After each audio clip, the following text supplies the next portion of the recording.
Brought to you in association with SENI, the International Combat Sports Show. 2nd and 3rd of June 2012, XL London. Log on, seni2012.com.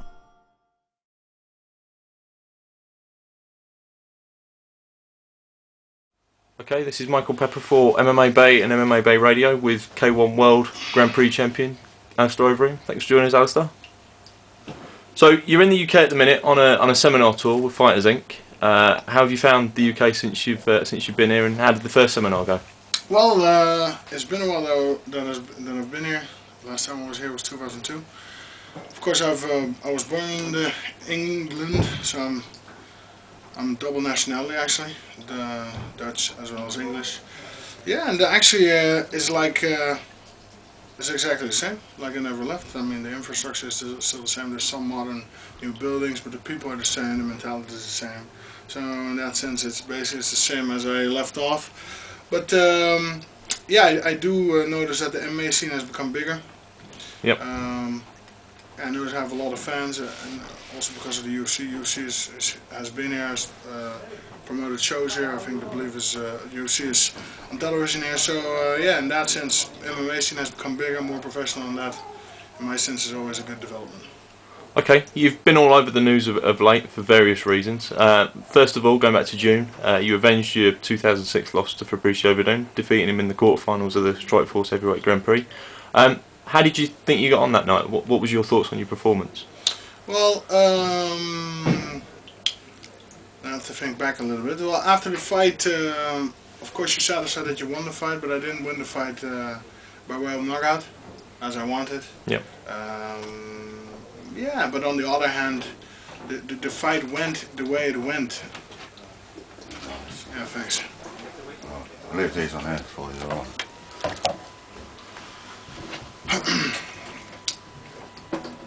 Okay, the fight went the way it went, and it was a little bit, in my opinion, a lackluster fight because Verdum, yeah, in my opinion, was stalling the fight.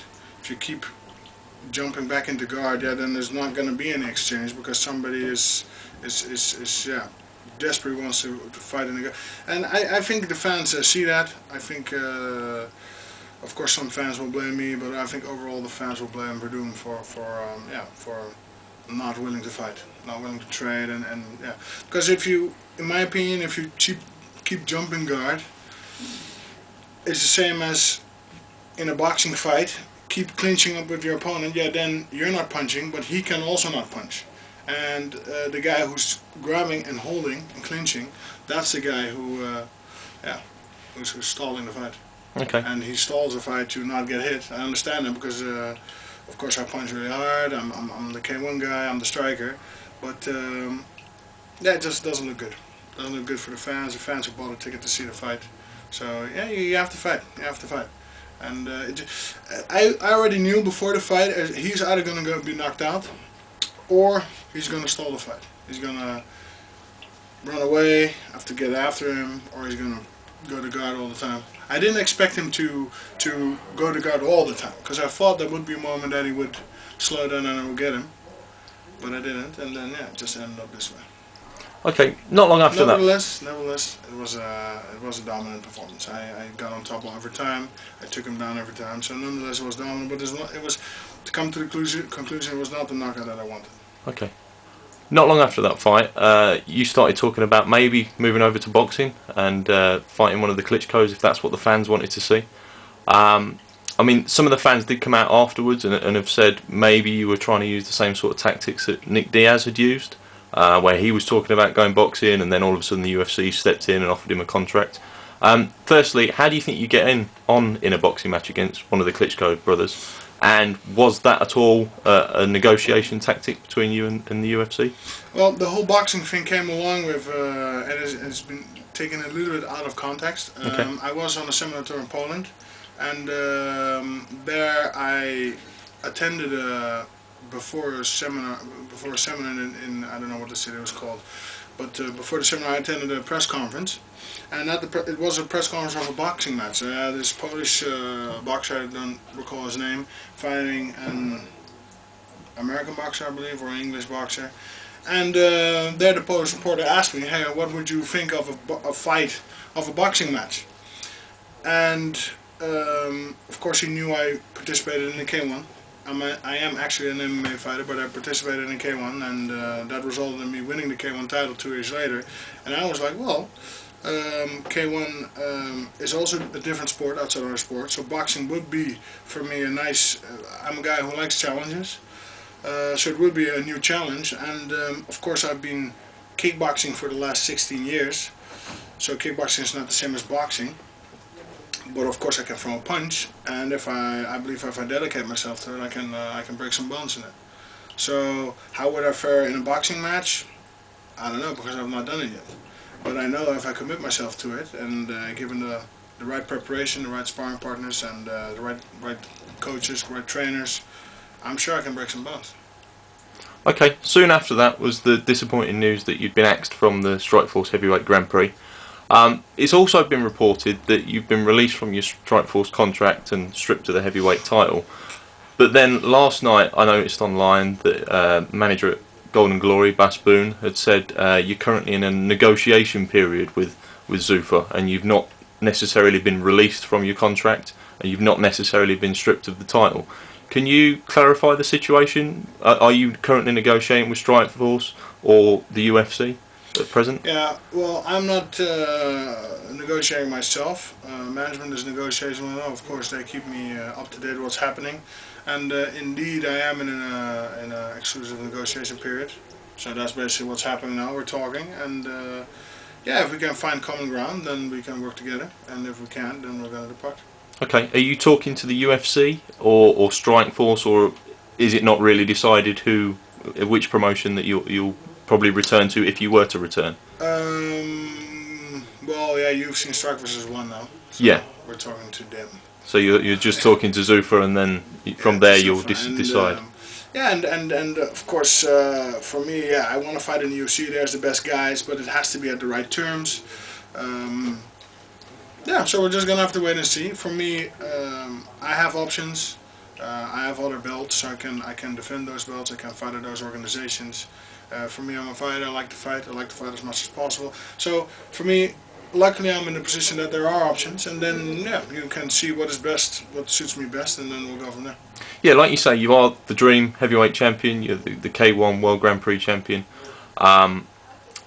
But there was talk last week that you might be willing to sign an exclusive deal with the UFC if the terms were right, like you say. What sort of terms would they have to be, and would they have to guarantee you more fights per year? Like you say, you want to stay active, but what kind of terms would a contract need to be with the UFC to have you exclusive to them? Well, that is a thing of the negotiations, I think. So we're going to keep that in negotiation. But basically, yeah.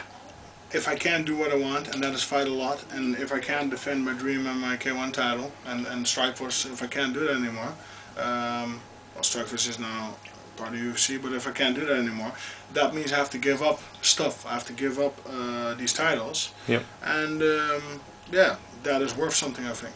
Okay. And yeah, we're just gonna have to wait and see what they come up with. The thing is, do I want to fight in UFC? Yes. Do I need to fight in UFC? No. Okay. Do they want to fight me? Do they want to have me fight in UFC? Well, that's the question. Okay. And from the feelings that you've got from UFC President Dana White, because I mean, Dana did say maybe about a week ago now.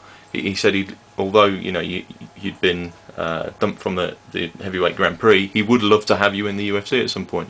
Is that the feeling that you're getting from the UFC, or is there a bit of a standoff at the minute? I'm getting mixed feelings from the UFC. Of course, some of my teammates were cut. And yeah, in a way, of course, it is yeah, in a way which I dislike. I've not really heard a valid reason for that, why they got cut. So yeah, I get these mixed feelings from that, and if they really want, but we're gonna see. We're talking. And I'm sure that within I don't know, a month, maybe 2, maybe 3 is gonna all be, because we still have 2 months of negotiation period. It's gonna be sorted out, and then it's gonna be clear which way we're gonna head. Okay, you've just mentioned about your other teammates that were cut from the Zuffa. the Zuffa roster, whether it be Strikeforce or the UFC.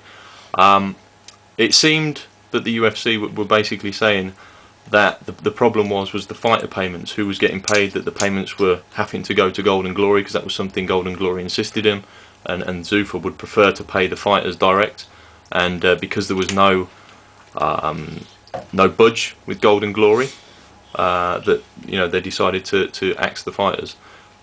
Is this a regular occurrence with you guys? Is this the way that Golden Glory like to operate, and do you see anything wrong with it? The thing is, I got my check written in my name the last time I fought, and yeah, that was, in my opinion, not the issue, because I just got my check on my name, and so did my brother, and so did my Luz Kunin, who fought last weekend. A couple of weeks ago, yeah. Yeah, 2 weeks ago. So, yeah, I mean, if I get a check on my name, or if the management get a check on their name, I would prefer to get it on my name. But Golden Glory has a way of cashing the money, which, I mean, like every thing has its advantage and its disadvantage. I've come to a level which is more professional, and I earn the money and I pay the management. But in the past, it has proved, especially in Japan, that sometimes promoters don't pay, and then Golden Glory backs up. How do you say that? They guarantee the money. Yep. And they make sure they get it. On other instances, of course, there's sometimes fighters who don't pay their trainers and managers, so they make sure. And of course, when I was 19 or when I was 20, when I signed in Golden Glory, things were not professional. Things were not at the level it was now. And then it was an advantage that they just took care of a lot of stuff. Okay. Now things have changed. For me, not for all fighters, because there's still some fighters in Golden Glory who are pretty young, and then that system works better. But for me, it works either way. It doesn't matter. And I don't really believe that it was that was the true reason, because the fighters who fought for Strikeforce lately, and including John Oliveira, they got their checks written to them directly. So I don't really see that as the true reason that they got released. Okay. And that is what I'm talking about, the mixed emotions, because yeah. If that was not the real reason, what was the real reason? Okay. And yeah. Just a couple of quick questions about your future, maybe what you're planning to do this year. You obviously said to Strikeforce that you'd be available to fight in October. You've got a couple of niggling injuries, your rib, and you've got a problem with your toe. There was also a poster released by Golden Glory that you might be fighting in Russia in October. Is that the case? And if so, do you know who you might be fighting at this stage? Well, the poster thing came out after I was pulled from the tournament. I don't think I'm going to be ready in October, even though, because the injury in my rib is a little bit, it was broken in the last fight, and it appeared to be a little bit of bad fracture, which takes a little bit more time to fully recover. Yeah, what can I say? If I'm ready to fight in October, I can fight October. If I'm not, then I'm not. Then I'm going to fight November or something. The thing is, I have plenty of offers, so I can choose. Okay. There's been plenty of rumours surrounding K-1 and a bit of an uncertain year for them. There was rumours that the World Grand-Prix might be scrapped for this year. If a deal isn't reached with Zuffa to make you exclusive under their banner, will you be defending your title with K-1 should they put the World Grand-Prix back on in December? Or is that something that you'd like to see happen anyway, whether there is a deal done between you and Zuffa? Well, I think this is part of the negotiation. Okay. And to be honest, I'm not sure where I'm going to fight next. For now, like I got word from the doctor that I had to take mandatory recovery time, so I'm not allowed to spar and all that kind of stuff. I can lift some weights, I can do some running, but take your time to heal up correctly. So basically, I took this trip to England to visit some of my relatives, some of my family, and yeah, why not do something back for the UK fans? So we are doing some seminars now, and just enjoy the moment of yeah, my free time, because usually I'm always training hard. Yep. And doing media stuff, PR stuff, and yeah, I do not know where I'm going to fight next, and if it's either it's going to be in the UFC or it's not going to be UFC, and it's not going to be UFC, then Japan is going to be on the table.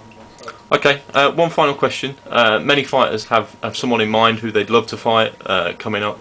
I mean, like you say, you've got so many options at the minute outside the UFC. Obviously, Fedor and Emelianenko has just been cut from Strikeforce. There's always been talk of you two fighting each other, especially over the last couple of years. Obviously, in K-1, you've got Remy Bonieski, who hasn't fought for a couple of years as well because he's had a bit of a niggling injury. Badr Hari recently returned. Then you've got the whole thing with Strikeforce and the UFC. Cain Velasquez fighting Junior Dos Santos in a couple of months' time. Who does Alistair Overeem want to fight next? If he could choose anybody in any discipline, what is the dream fight for you? Well, the dream fight for me is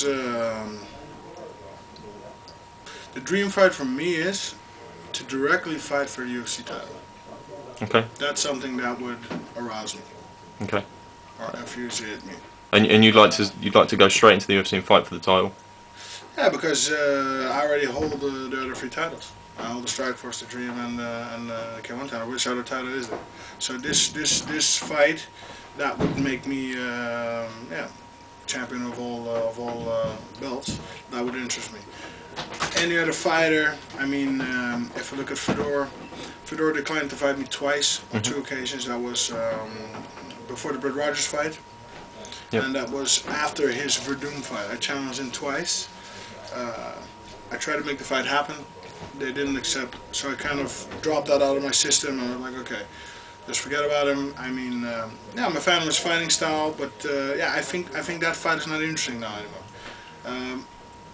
He's now a little bit on a losing streak. I'm sure he's gonna come back because he's not that old, and I'm sure he actually is a very strong fighter. But you know what the thing is, everybody has a bad period, and I think he's in that now. But I think he'll come back. He'll come back. Whether it be in the US or Japan, he's going to come back. But I think for me to fight him is not interesting right now.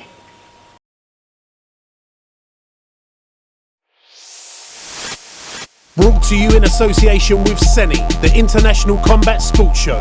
2nd and 3rd of June 2012, XL London. Log on, seni2012.com.